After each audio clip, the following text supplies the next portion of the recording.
آج اس کی شادی تھی لیکن وہ یہ شادی نہیں کرنا چاہتی تھی۔ وہ جس سے محبت کرتی تھی اسی سے ہی شادی کرنا چاہتی تھی۔ وہ گھر سے بھاگنے کا مکمل انتظام کر چکی تھی، اپنا سارا سامان پیک کر چکی تھی، لیکن اس وقت وہ کمرے میں اکیلی نہیں تھی۔ اس کی امی بھی اس کے پاس بیٹھی تھی اور وہ بڑی شدت سے اپنی امی کے جانے کا انتظار کر رہی تھی۔ نکاح میں تھوڑا ہی وقت رہ گیا تھا اور نکاح کے بندھن سے وہ پہلے ہی اس گھر سے نکل جانا چاہتی تھی۔ شہزاد نام کے لڑکے کے ساتھ اس کے والدین نے اس کی شادی طے کر دیا۔ حالانکہ اس نے کافی احتجاج بھی کیا لیکن اس کی نہ سنی گئی۔ کیا ہوا ایمان پتر، تم کچھ پریشان لگ رہی ہو؟ اس کے امی نے اس کے گال چھو کر پوچھا۔ نہیں امی، میں بالکل ٹھیک ہوں، میں کیوں پریشان ہوں گی؟ اس نے نگاہیں چرا کر کہا۔ ہاں پتر، اور ایسے دن اداس نہیں ہوتے۔ دیکھ اتنی خوبصورت چہرے کی کیا حالت بنا رکھی ہے، سارا میک اپ خراب ہو رہا ہے۔ میں جانتی ہوں تم اداس ہو، شادی والے دن تو ہر لڑکی اداس ہوتی ہے۔ میں خود بھی 4 دن تک روتی رہی۔ اسے اپنی امی کی باتیں زندگی میں کبھی اتنی بری نہیں لگی جتنی اس وقت لگ رہی تھی۔ وہ چاہتی تھی کسی طرح بھی اس کی امی کمرے سے باہر جائے اور وہ کمرے کی پچھلی کھڑکی سے بھاگ کر اس عذاب سے چھٹکارا پالے اور ہمیشہ کے لیے اپنی محبت کی آغوش میں چلی جائے۔ امی، میں کچھ دیر سونا چاہتی ہوں۔ کیسی باتیں کر رہی ہے؟ نکاح میں صرف 10 منٹ باقی ہے اور تمہیں سونے کی پڑی ہے۔ نکاح کے بعد اپنے گھر جا کر آرام سے سو جانا، لوگ کیا کہیں گے؟ اس کی امی پیار سے بولی۔ یا اللہ پلیز میری مدد کرے، میں اس کالے کلوٹے شہزاد کے ساتھ اپنی ساری زندگی نہیں گزارنا چاہتی، پلیز مجھے یہاں سے نکلنے کا کوئی راستہ دکھائے۔ اس نے بے آواز خدا کو پکارا۔ امی، آپ کو لوگوں کی پڑی ہے، میری نہیں۔ میں صرف 2 منٹ سوؤں گی، پلیز میرے سر میں بہت درد ہے۔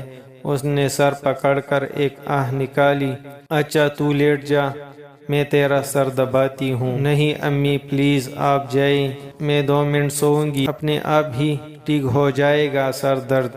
وہ زج ہو کر بولی۔ ٹھیک ہے لیکن صرف 2 منٹ، زیادہ مت سونا۔ اس کی ماں جب جانے لگی تو اس نے ان کا ہاتھ پکڑ لیا اور روتے ہوئے ان کے گلے لگ گئی۔ امی، ہو سکے تو اپنی بیٹی کو معاف کر دینا، میں آج بہت بڑی غلطی کرنے جا رہی ہوں۔ اگر میں دل کے ہاتھوں مجبور نہ ہوتی، کبھی آپ لوگوں کا تماشا نہ بناتی، لیکن دل کے آگے میری خود کی بھی نہیں چلتی۔ اس نے دل ہی دل میں اپنی امی کو مخاطب کیا۔ ارے نہ روتے نہیں پتر، سارا میک اپ خراب ہو رہا ہے۔ 5000 روپے دیے ہیں اس کمبخت پارلر والی کو، اب بار بار کون دے گا اسے پیسے؟ وہ روتے ہوئے مسکرا دی۔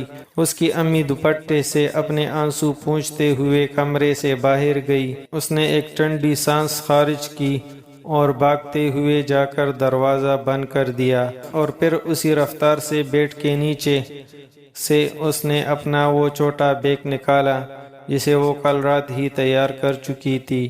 اس بیگ میں اس نے کچھ مزید چیزوں کا اضافہ بھی کیا اور پھر بھاگتے ہوئے کھڑکی تک گئی اور آس پاس نظر دوڑانے لگی۔ اسے کوئی نظر نہیں آیا۔ اس نے خدا کا شکر ادا کی اور واپس آ کر دراز میں ایک سفید خالی کاغذ نکال کر اس پر کچھ لکھنے لگی۔ لکھتے وقت اس کے آنکھوں سے آنسو بھی بہہ رہے تھے، مگر وہ آنسو کو اپنے ہاتھوں سے بار بار پیچھے دھکیل رہی تھی۔ خط لکھ کر اس نے 1 سیکنڈ میں اسے تہہ کر دیا اور وہی اسی دراز پہ رکھ دیا اور خط کے اوپر پھولوں والا خوبصورت گلدان رکھ دیا تاکہ ہوا سے اڑ نہ جائے۔ بیگ اٹھا کر وہ بھاگتی ہوئی کھڑکی تک گئی اور ایک بار پھر ایک آخری بار مڑ کر اس نے اپنے کمرے کو دیکھا جہاں اس نے اپنی پوری زندگی گزاری تھی۔ لیکن اب ایک پل میں ہی سب کچھ چھوڑ رہی ہے۔ اس نے بڑی محبت سے دیوار پہ لگی اپنی امی ابو کی تصویر کو دیکھا۔ اس کی آنکھوں سے ایک بار پھر آنسو روا ہو گئے۔ یہ بہت کمزور لمحہ تھا اور وہ کسی بھی صورت میں کمزور نہیں پڑنا چاہتی تھی۔ اس نے ایک لمبے دوپٹے کو کڑکی سے اچھی طرح باندھا اور اس کے سہارے نیچے اترنے لگی۔ اس کا کمرہ چونکہ اوپر والی منزل پہ تھا، اس لیے وہ بنا کپڑے کے نیچے نہیں آ سکتی تھی۔ نیچے اترنے کے بعد اس نے چاروں طرف نگاہیں دوڑائی، کوئی نہیں تھا۔ رات کے اس اندھیرے میں کوئی اسے دیکھ نہ سکا۔ جس طرح وہ سارے کام تیزی سے کر رہی تھی، اسی تیزی سے وہ گھر کے بڑے دروازے سے باہر نکل گئی۔ وہ جب سڑک پہ آئی تو اس نے ایک آخری بار اپنے پورے گھر کو دیکھا جو خوبصورت رنگین روشنیوں سے نہا رہا تھا، اور اگلے ہی پل وہ بھاگتی ہوئی شمال کی طرف چلی پڑی۔ ہزاروں منزلیں ہوگی، ہزاروں کارواں ہوگے، نگاہیں ہم کو ڈھونڈیں گی، نہ جانے ہم کہاں ہوں گے۔ رات کے 10 بج رہے تھے۔ سڑک پہ اتنا زیادہ رش نہیں تھا، لیکن اکا دکا گاڑی گزر ہی جاتی۔ وہ سب سے چھپتے چھپاتے بڑی مشکل سے مسافت طے کر رہی تھی۔ تیز تیز چلنے کی وجہ سے اس کا سانس پھول چکا تھا۔ وہ بیگ اٹھا کر بھی کافی تک چکی تھی، اور اوپر سے اس نے زیورات اور اتنا بھاری عروسی جوڑا پہنا تھا، ان کی وجہ سے وہ جھنجھلاہٹ کا شکار تھی۔ اس نے احرم کو بھی میسج کر دیا تھا، وہ بھی تھوڑی دیر تک پہنچنے والا ہوگا۔ بہت لمبا سفر طے کر چکی تھی وہ کافی دور آ چکی تھی۔ اگر اسے ڈھونڈنے کی کوشش بھی کی گئی تو اس طرف کوئی نہیں آئے گا۔ اسے اطمینان تھا، لیکن وہ گھبرائی بھی بہت رہی تھی۔ ایک اکیلی لڑکی سنسان سڑک پہ دلہن کے لباس میں کچھ بھی ہو سکتا تھا۔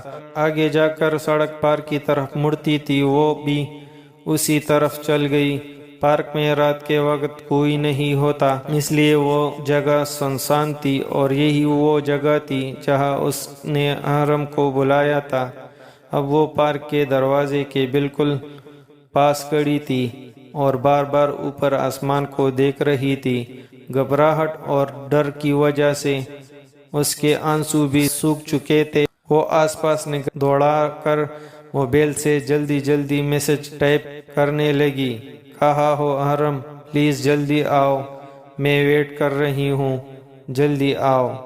میسج سینڈ کر کے اس نے موبائل ایک بار پھر بیگ میں ڈال دیا اور چوری چوری ادھر ادھر دیکھنے لگی۔ اس سنسان پارک میں رات کے وقت کوئی بھی آ سکتا تھا، کوئی جوا کھیلنے والا، کوئی نشہ کرنے والا، یا پھر کوئی سیکورٹی گارڈ، کچھ بھی ہو سکتا تھا۔ اس کا دل دھک دھک کر رہا تھا۔ وہ بار بار سامنے سڑک کو دیکھ رہی تھی جہاں سے احرم کو آنا تھا۔ تھوڑی دیر بعد اسے اپنے بالکل سامنے کسی روشنی کا احساس ہوا۔ ہیڈ لائٹس کی روشنی بالکل اس کے چہرے پہ پڑی رہی تھی۔ بائک آ کر اس کے پاس رک گئی۔ احرم کو سامنے دیکھ کر وہ خوش ہو گئی اور بھاگتے ہوئے اسے جا کر لپٹ گئی۔ ارے یار ایمان، خیریت تو ہے؟ اتنی رات کو کیوں بلایا؟ اور آج تو تمہاری شادی تھی نا؟ احرم نے تشویش سے پوچھا۔ ہاں، لیکن میں نے تمہیں بتایا تھا نا میں یہ شادی نہیں کروں گی۔ وہ اس کا بازو پکڑ کر بولی۔ لیکن کیوں؟ اس نے آہستہ سے اپنا بازو چھڑا لیا۔ کیوں؟ کیا مطلب؟ میں تم سے پیار کرتی ہوں اور تم سے ہی شادی کروں گی۔ وہ حیران ہوتے ہوئے بولی۔ یہ تم کیا کہہ رہی ہو؟ مذاق تو نہیں کر رہی؟ مذاق؟ احرم، یہ مذاق کا وقت ہے؟ میں اتنی رات کو تمہیں یہاں مذاق کے لیے بلواؤں گی؟ میں گھر سے بھاگ آئی ہوں، وہ برائی ہوئی آواز میں بولی۔ وٹ؟ وہ چل اٹھا۔ Are you okay? تم گھر سے بھاگ آئی ہو، وہ بھی شادی والے دن، لیکن کیوں؟ ارم کیا تمہیں نہیں پتا کہ میں تم سے پیار کرتی ہوں اور تم سے ہی شادی کرنا چاہتی ہوں؟ اسے جھٹکا لگا۔ ہاں ایمان، لیکن کیا؟ تم نے خود ہی تو اس دن کا کہا تھا اگر ہمارے والدین نہ مانے تو ہم کورٹ میرج کر لیں گے۔ وہ ٹوٹے ہوئے لہجے میں بولی۔ ہاں میں نے کہا تھا، لیکن اب ایسا نہیں کر سکتا۔ میں نے پاپا سے بات کی، انہوں نے صاف منع کر دیا۔ انہوں نے تو یہ تک کہا اگر میں نے اپنی مرضی سے کہیں شادی کی تو وہ مجھے اپنی جائیداد سے، اپنی زندگی سے بے دخل کر دیں گے۔ تو کیا اس بار اس کی آواز جیسی کوے سے آئی، تو میں تمہارے ساتھ کورٹ میرج نہیں کر سکتا۔ محبت کے اس سفر میں تمہارے ساتھ آگے نہیں چل سکتا۔ وہ نظریں چرا کر بولا، جبکہ اس نے اپنے منہ پہ ہاتھ رکھ کر اپنی چیخ دبانے کی کوشش کی۔ یا اللہ ارم، یہ تم کیا کہہ رہے ہو؟ پتہ بھی ہے تمہیں اپنی باتوں کا مطلب؟ میں تمہارے لیے اپنا سب کچھ چھوڑ کر آئی ہوں، اور اپنا گھر، ماں باپ، سب کچھ، اور تم کہہ رہے ہو تم محبت کے اس سفر میں میرے ساتھ نہیں چل سکتے۔ اس بار اس کی آواز ایسی نکلی جیسے ذبح کی جانے والی جانور کی آواز ہو۔ اے ایم سوری، میں کچھ نہیں کر سکتا، اور میں نے تم سے نہیں کہا تھا تمہارا گھر چھوڑنے کو۔ تم نے اپنی مرضی سے یہ راستہ چنا ہے، اب کانٹوں بھرے راستے میں تم اکیلی چلو، میں تمہارا ہم قدم نہیں بن سکتا۔ اس نے آگے بڑھ کر حرم کے گالوں پر تھپڑ رسید کر دیا۔ How dare you, how can you do this with me? تم ایسا کیسے کر سکتے ہو؟ ہاں، تم نے تو زندگی بھر ساتھ دینے کا وعدہ کیا تھا نا۔ ہر مشکل میں، ہر خوشی غم میں ساتھ رہنے کے تمہارے وہ وعدے کہاں رہ گئے؟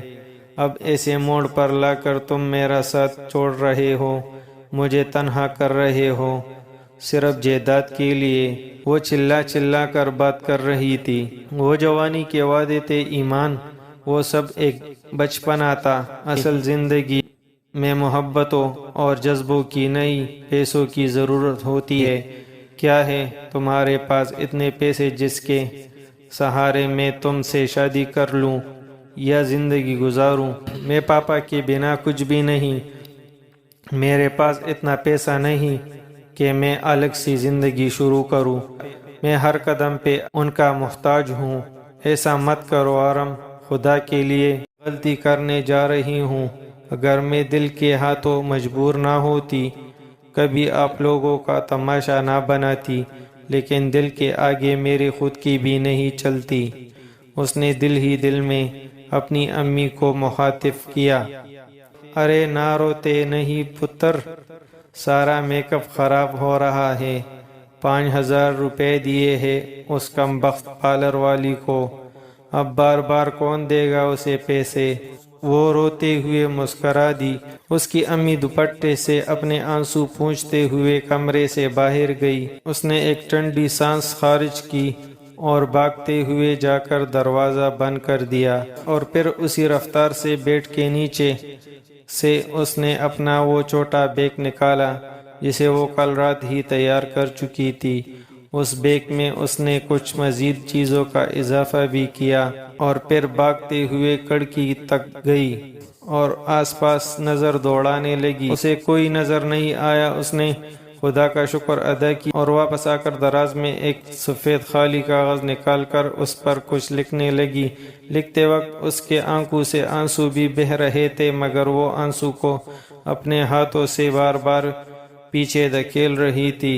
خط لکھ کر اس نے 1 سیکنڈ میں اسے تہہ کر دیا اور وہی اسی دراز پہ رکھ دیا، اور خط کے اوپر پھولوں والا خوبصورت گلدان رکھ دیا تاکہ ہوا سے اڑ نہ جائے۔ بیگ اٹھا کر وہ بھاگتی ہوئی کھڑکی تک گئی اور ایک بار پھر ایک آخری بار مڑ کر اس نے اپنے کمرے کو دیکھا جہاں اس نے اپنی پوری زندگی گزاری تھی۔ لیکن اب ایک پل میں ہی سب کچھ چھوڑ رہی ہے۔ اس نے بڑی محبت سے دیوار پہ لگی اپنی امی ابو کی تصویر کو دیکھا۔ اس کی آنکھوں سے ایک بار پھر آنسو روا ہو گئے۔ یہ بہت کمزور لمحہ تھا اور وہ کسی بھی صورت میں کمزور نہیں پڑنا چاہتی تھی۔ اس نے ایک لمبے دوپٹے کو کڑکی سے اچھی طرح باندھا اور اس کے سہارے نیچے اترنے لگی۔ اس کا کمرہ چونکہ اوپر والی منزل پہ تھا، اس لیے وہ بنا کپڑے کے نیچے نہیں آ سکتی تھی۔ نیچے اترنے کے بعد اس نے چاروں طرف نگاہیں دوڑائی۔ کوئی نہیں تھا۔ رات کے اس اندھیرے میں کوئی اسے دیکھ نہ سکا۔ جس طرح وہ سارے کام تیزی سے کر رہی تھی، اسی تیزی سے وہ گھر کے بڑے دروازے سے باہر نکل گئی۔ وہ جب سڑک پہ آئی تو اس نے ایک آخری بار اپنے پورے گھر کو دیکھا، جو خوبصورت رنگین روشنیوں سے نہا رہا تھا، اور اگلے ہی پل وہ بھاگتی ہوئی شمال کی طرف چلی پڑی۔ ہزاروں منزلیں ہوگی، ہزاروں کارواں ہوگے، نگاہیں ہم کو ڈھونڈیں گی، نہ جانے ہم کہاں ہوں گے۔ رات کے 10 بج رہے تھے۔ سڑک پہ اتنا زیادہ رش نہیں تھا، لیکن اکا دکا گاڑی گزر ہی جاتی۔ وہ سب سے چھپتے چھپاتے بڑی مشکل سے مسافت طے کر رہی تھی۔ تیز تیز چلنے کی وجہ سے اس کا سانس پھول چکا تھا۔ وہ بیگ اٹھا کر بھی کافی تک چکی تھی، اور اوپر سے اس نے زیورات اور اتنا بھاری عروسی جوڑا پہنا تھا، ان کی وجہ سے وہ جھنجھلاہٹ کا شکار تھی۔ اس نے احرم کو بھی میسج کر دیا تھا، وہ بھی تھوڑی دیر تک پہنچنے والا ہوگا۔ بہت لمبا سفر طے کر چکی تھی وہ کافی دور آ چکی تھی۔ اگر اسے ڈھونڈنے کی کوشش بھی کی گئی تو اس طرف کوئی نہیں آئے گا۔ اسے اطمینان تھا، لیکن وہ گھبرائی بھی بہت رہی تھی۔ ایک اکیلی لڑکی سنسان سڑک پہ دلہن کے لباس میں کچھ بھی ہو سکتا تھا۔ آگے جا کر سڑک پار کی طرف مڑتی تھی، وہ بھی اسی طرف چل گئی۔ پارک میں رات کے وقت کوئی نہیں ہوتا، اس لیے وہ جگہ سنسان تھی، اور یہی وہ جگہ تھی جہاں اس نے احرم کو بلایا تھا۔ اب وہ پارک کے دروازے کے بالکل پاس کھڑی تھی اور بار بار اوپر آسمان کو دیکھ رہی تھی۔ گھبراہٹ اور ڈر کی وجہ سے اس کے آنسو بھی سوکھ چکے تھے۔ وہ آس پاس نگاہ دوڑا کر موبائل سے جلدی جلدی میسج ٹائپ کرنے لگی۔ کہاں ہو احرم؟ پلیز جلدی آؤ، میں ویٹ کر رہی ہوں، جلدی آؤ۔ میسج سینڈ کر کے اس نے موبائل ایک بار پھر بیگ میں ڈال دیا اور چوری چوری ادھر ادھر دیکھنے لگی۔ اس سنسان پارک میں رات کے وقت کوئی بھی آ سکتا تھا، کوئی جوا کھیلنے والا، کوئی نشہ کرنے والا، یا پھر کوئی سیکورٹی گارڈ، کچھ بھی ہو سکتا تھا۔ اس کا دل دھک دھک کر رہا تھا۔ وہ بار بار سامنے سڑک کو دیکھ رہی تھی جہاں سے احرم کو آنا تھا۔ تھوڑی دیر بعد اسے اپنے بالکل سامنے کسی روشنی کا احساس ہوا۔ ہیڈ لائٹس کی روشنی بالکل اس کے چہرے پہ پڑی رہی تھی۔ بائک آ کر اس کے پاس رک گئی۔ احرم کو سامنے دیکھ کر وہ خوش ہو گئی اور بھاگتے ہوئے اسے جا کر لپٹ گئی۔ ارے یار ایمان، خیریت تو ہے؟ اتنی رات کو کیوں بلایا؟ اور آج تو تمہاری شادی تھی نا؟ احرم نے تشویش سے پوچھا۔ ہاں، لیکن میں نے تمہیں بتایا تھا نا میں یہ شادی نہیں کروں گی۔ وہ اس کا بازو پکڑ کر بولی۔ لیکن کیوں؟ اس نے آہستہ سے اپنا بازو چھڑا لیا۔ کیوں؟ کیا مطلب؟ میں تم سے پیار کرتی ہوں اور تم سے ہی شادی کروں گی۔ وہ حیران ہوتی ہوئے بولی۔ یہ تم کیا کہہ رہی ہو؟ مذاق تو نہیں کر رہی؟ مذاق؟ احرم، یہ مذاق کا وقت ہے؟ میں اتنی رات کو تمہیں یہاں مذاق کے لیے بلواؤں گی؟ میں گھر سے بھاگ آئی ہوں، وہ برائی ہوئی آواز میں بولی۔ وٹ؟ وہ چل اٹھا۔ Are you okay? تم گھر سے بھاگ آئی ہو، وہ بھی شادی والے دن، لیکن کیوں؟ ارم کیا تمہیں نہیں پتا کہ میں تم سے پیار کرتی ہوں اور تم سے ہی شادی کرنا چاہتی ہوں؟ اسے جھٹکا لگا۔ ہاں ایمان، لیکن کیا؟ تم نے خود ہی تو اس دن کا کہا تھا اگر ہمارے والدین نہ مانے تو ہم کورٹ میرج کر لیں گے۔ وہ ٹوٹے ہوئے لہجے میں بولی۔ ہاں میں نے کہا تھا، لیکن اب ایسا نہیں کر سکتا۔ میں نے پاپا سے بات کی، انہوں نے صاف منع کر دیا۔ انہوں نے تو یہ تک کہا اگر میں نے اپنی مرضی سے کہیں شادی کی تو وہ مجھے اپنی جائیداد سے، اپنی زندگی سے بے دخل کر دیں گے۔ تو کیا اس بار اس کی آواز جیسی کوے سے آئی، تو میں تمہارے ساتھ کورٹ میرج نہیں کر سکتا۔ محبت کے اس سفر میں تمہارے ساتھ آگے نہیں چل سکتا۔ وہ نظریں چرا کر بولا، جبکہ اس نے اپنے منہ پہ ہاتھ رکھ کر اپنی چیخ دبانے کی کوشش کی۔ یا اللہ ارم، یہ تم کیا کہہ رہے ہو؟ پتہ بھی ہے تمہیں اپنی باتوں کا مطلب؟ میں تمہارے لیے اپنا سب کچھ چھوڑ کر آئی ہوں، اور اپنا گھر، ماں باپ، سب کچھ، اور تم کہہ رہے ہو تم محبت کے اس سفر میں میرے ساتھ نہیں چل سکتے۔ اس بار اس کی آواز ایسی نکلی جیسے ذبح کی جانے والی جانور کی آواز ہو۔ اے ایم سوری، میں کچھ نہیں کر سکتا، اور میں نے تم سے نہیں کہا تھا تمہارا گھر چھوڑنے کو۔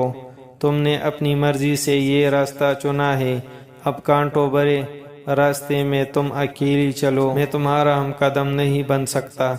اس نے آگے بڑھ کر حرم کے گالوں پر تھپڑ رسید کر دیا۔ How dare you, how can you do this with me? تم ایسا کیسے کر سکتے ہو؟ ہاں، تم نے تو زندگی بھر ساتھ دینے کا وعدہ کیا تھا نا۔ ہر مشکل میں، ہر خوشی غم میں ساتھ رہنے کے تمہارے وہ وعدے کہاں رہ گئے؟ اب ایسے موڑ پر لا کر تم میرا ساتھ چھوڑ رہے ہو، مجھے تنہا کر رہے ہو، صرف جائیداد کے لیے۔ وہ چلا کر بات کر رہی تھی۔ وہ جوانی کے وعدے تھے ایمان، وہ سب ایک بچپنا تھا۔ اصل زندگی میں محبتوں اور جذبوں کی نہیں، پیسوں کی ضرورت ہوتی ہے۔ کیا ہے تمہارے پاس اتنے پیسے جس کے سہارے میں تم سے شادی کر لوں یا زندگی گزاروں؟ میں پاپا کے بنا کچھ بھی نہیں۔ میرے پاس اتنا پیسہ نہیں کہ میں الگ سی زندگی شروع کروں۔ میں ہر قدم پہ ان کا محتاج ہوں۔ ایسا مت کرو ارم، خدا کے لیے